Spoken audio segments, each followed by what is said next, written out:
Hvis du er blevet ledig, er der flere vigtige ting, du skal huske at gøre. Det vigtigste er, at du på din første ledighedsdag melder dig ledig på hjemmesiden www.jobnet.dk.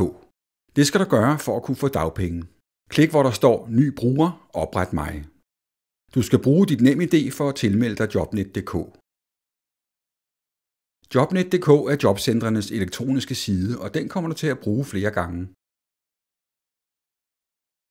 Men først skal du melde dig ledig ved at klikke på feltet Meld dig ledig, og så følge de 4 enkle trin. Først klikker du af, at du søger dagpenge.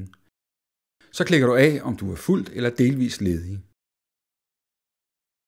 Så skal du vælge mindst et jobønske eller erhvervsområde, du søger job indenfor. Og så skal du skrive, hvor lang tid du har haft arbejde.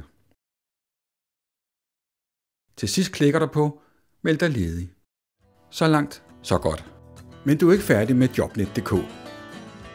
For vil du beholde din ret til dagpenge, skal du minimum 1 gang om ugen gå ind og tjekke de jobforslag, der ligger på din side.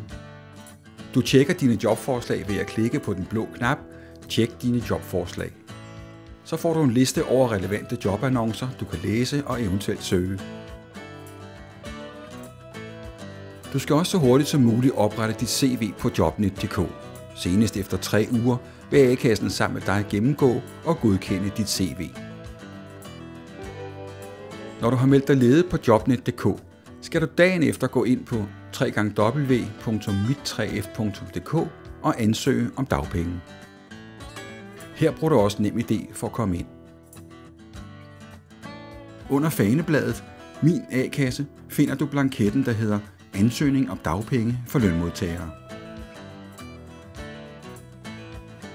Når du klikker på den, kommer du først til en vejledning, som du kan læse, hvis du er i tvivl om, hvordan ansøgningen skal udfyldes.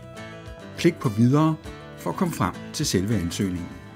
Husk at udfylde alle felter, ellers kan du ikke indsende blanketten. En gang om måneden skal du igen gå ind på mit3f.dk og udfylde et dagpengekort. Det skal du gøre, når en udbetalingsperiode for dagpenge slutter. Du finder dagpengekortet under fanen Min A-kasse. Klik på dagpengekort. Først kommer der en grundig vejledning frem, du kan læse.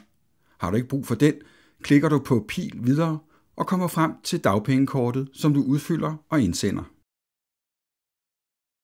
Er du i tvivl om, hvordan du melder dig ledig på Jobnet.dk, eller hvordan du udfylder din dagpengeansøgning, kan du altid kontakte din lokale 3F A-kasse. Altså husk, meld dig ledig på Jobnet, tjek jobopslag minimum hver uge, søg om dagpenge på mit3f.dk, opret dit CV, udfyld dagpengekortet.